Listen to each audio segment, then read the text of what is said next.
Updates ఎక్కడెక్కడ trends ఏ రకంగా ఉన్నాయో తెలుసుకునే ప్రయత్నం చేద్దాం. శ్రీనివాస్ ఏంటి పరిస్థితి? కౌంటింగ్ ప్రక్రియ ఎలా సాగుతుంది? సో ఎవరి వైపు తెలంగాణ ప్రజలు ఈ మున్సిపల్ కార్పొరేషన్ ఎన్నికల్లో మొగ్గు చూపారు? ఖచ్చితంగా ఇక 116 మున్సిపాలిటీలు 7 కార్పొరేషన్లు చూసుకున్నట్టయితే మనం ఓవరాల్గా కాంగ్రెస్ ప్రభుత్వంలో ఉంది కనుక కాంగ్రెస్ పార్టీని మరి కొంత ఆధిపత్యం చూపే దిశగా అయితే ఈ యొక్క కౌంటింగ్కు సంబంధించి కావచ్చు సర్వే ఫలితాలు అయితే మనకు వెలువడుతున్నాయి. సో దీంట్లో ఓవరాల్గా ఇప్పటి వరకు అయితే ఆ పోస్టల్ బ్యాలెట్కి సంబంధించిన ప్రక్రియ పూర్తయిపోయింది. కొంత కాంగ్రెస్ కూడా లీడింగ్ ఉన్న పరిస్థితి మనకు కనిపిస్తోంది. సో ఓవరాల్గా 116 మున్సిపాలిటీల్లో ఇప్పటికే 61 మున్సిపాలిటీలో కూడా కాంగ్రెస్ అయితే లీడింగ్లో ఉన్నట్టు తెలుస్తుంది. అదే క్రమంలో సెకండ్ పొజిషన్లో 31 స్థానాల్లో బీఆర్ఎస్ పార్టీ, అదే క్రమంలో 12 స్థానాల్లో బీజేపీ, ఇక ఇతరులు ఒక 6 స్థానాల్లో ఉన్నట్టయితే ఇప్పుడు తాజా సమాచారం అయితే మనకు అందుతోంది. ఓవరాల్గా ఆ మున్సిపల్ ఎన్నికలు మరి ఈ యొక్క స్థానిక సంస్థల ఎన్నికల్లో జరుగుతున్న ఎన్నికలు కనుక ఖచ్చితంగా కొంత ప్రభుత్వానికి పాజిటివిటీ ఓటు ఉంటుంది. ఎందుకంటే ఇప్పటికే తెలంగాణ సీఎం రేవంత్ రెడ్డి మన పంచాయతీ ఎన్నికల్లో ప్రచారం నిర్వహించారు. అదే క్రమంలో పట్టణలకు సంబంధించిన ఈ మున్సిపల్ ఎన్నికల్లో కూడా ఆయన ప్రచారం నిర్వహించారు.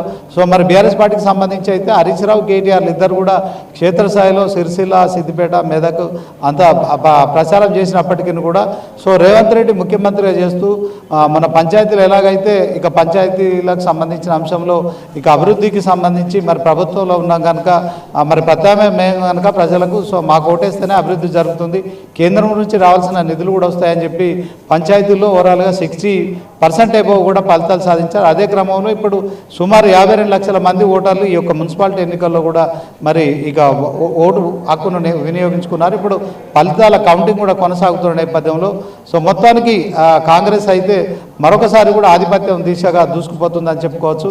సో దీంట్లో మరి రేవంత్ రెడ్డి 4-5 రోజులు కూడా ప్రచారం చేశారు. సో ఓవరాల్గా గెలుపు ధీమాతో ఉన్నారు. నిన్న మధ్యాహ్నం ఆయన ఢిల్లీకి వెళ్ళారు. సో మొన్న మధ్యాహ్నం ఢిల్లీకి వెళ్ళారు, ఈరోజు మధ్యాహ్నం వస్తున్నారు. సో ఇప్పటికే ఈ యొక్క మున్సిపాలిటీ ఎన్నికలకు సంబంధించి మరి కాంగ్రెస్ ఖచ్చితంగా ఆధిపత్యం ఉంటుందని సో కాంగ్రెస్ అధిష్టానాన్ని కూడా చెప్పడం కావచ్చు.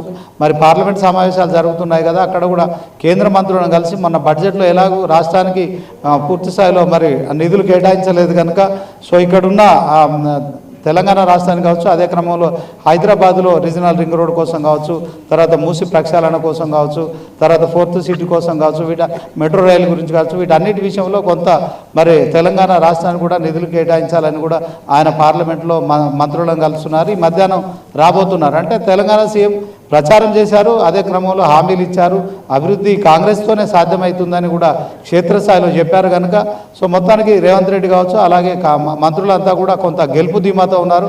ఇక బీఆర్ఎస్ పార్టీ మాత్రం కాంగ్రెస్ ప్రభుత్వం 6 గ్యారెంటీలు ఇప్పటి వరకు సంపూర్ణంగా అమలు చేయలేదు. ఒక ఉచిత బస్సు తప్ప మిగతా పథకాలన్నీ కూడా పాక్షికంగానే అమలు చేశారు. కొన్ని పథకాలను కూడా పూర్తి స్థాయిలో విస్మరించారు. 420. శ్రీనివాస్ మీరు చెప్పినట్టుగా పథకాల అంశం అన్నది బీఆర్ఎస్ అవనియండి లేదా బీజేపీ అవన్నది పెద్ద ఎత్తున ప్రచారం చేశారు. అవి ఏమన్నా ప్రజల పరిగణలోకి తీసుకున్నారా?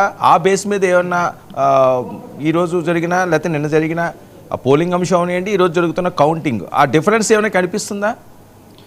ఖచ్చితంగా తెలంగాణ సీఎం రేవంత్ రెడ్డి మొదటి నుంచి కూడా ఏదైతే 6 గ్యారెంటీలు 100 రోజుల్లో అమలు చేస్తామని అధికారంలోకి వచ్చిన తర్వాత సో దీంట్లో అమలు చేయడం కష్టసాధ్యమని ఆయన గ్రహించాడు. ఎందుకంటే సీట్లో కూర్చున్నప్పుడే ఆర్థిక పరిస్థితి తెలుస్తుంది కనుక సో మరి గత ప్రభుత్వం బీఆర్ఎస్ ప్రభుత్వం సుమారు 7-8 లక్షల కోట్ల అప్పులు చేసింది, రాష్ట్ర ఖజానా ఖాళీగా ఉంది.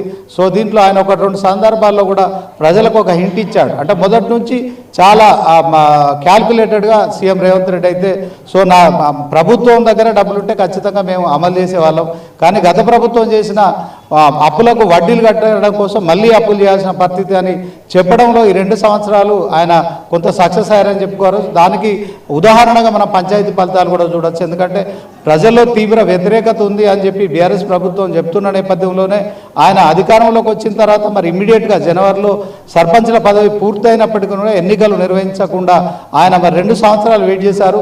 సో ఇక ఎట్టి పరిస్థితుల్లో ఇక 15th ఫైనాన్స్ కమిషన్ నిధులు కేంద్రం నుంచి వచ్చే 3600 కోట్ల నిధులు కూడా సో పంచాయతీ ఎన్నికలు నిర్వహించకుంటే అవి కూడా మరి గ్రామ పంచాయతీలో జాయిన్ కావు కనుక దాంట్లో మొత్తానికైతే రేవంత్ రెడ్డి మొదటి నుంచి ఒకవైపు ప్రజలకు ఆర్థిక భారం గురించి చెప్పుకుంటూ అదే క్రమంలో సంక్షేమ పథకాలు అమలు చేయడంలో కూడా మరి ప్రభుత్వం ఎందుకు చేయలేకపోతుంది అనేది కూడా చెప్పడంలో సక్సెస్ అయ్యారు కనుక పంచాయతీలు ఎలాంటి ఫలితాలు సాధించారో ఇప్పుడు మున్సిపాలిటీలో కూడా అదే ఫలితాలు కూడా మరి పునరావృతమయ్యే పరిస్థితి ఉంది. రైట్, థ్యాంక్ యూ మూలా శ్రీనివాస్, లేటెస్ట్ అప్డేట్స్ అందించినందుకు. మళ్ళీ మిమ్మల్ని కాంటాక్ట్ చేస్తాం. మనతో పాటుగా బీజేపీ సీనియర్ నాయకులు శ్రీవర్ధన్ రెడ్డి లైవ్లో జాయిన్ అయ్యారు. శ్రీవర్ధన్ రెడ్డి గారు నమస్కారం అండి. నమస్తే అండి. శ్రీవర్ధన్ రెడ్డి గారు, ఎలా ఉంది కౌంటింగ్ ప్రక్రియ? మీ అభ్యర్థుల భవితవ్యం మరి కాసేపట్లో తేలనుంది. సో ఎలా జరిగింది ఈ ఎన్నికల ప్రక్రియ అవనియండి, ఇప్పుడు వస్తున్న రిజల్ట్స్ ట్రెండ్స్ అవనియండి? సో తెలంగాణలో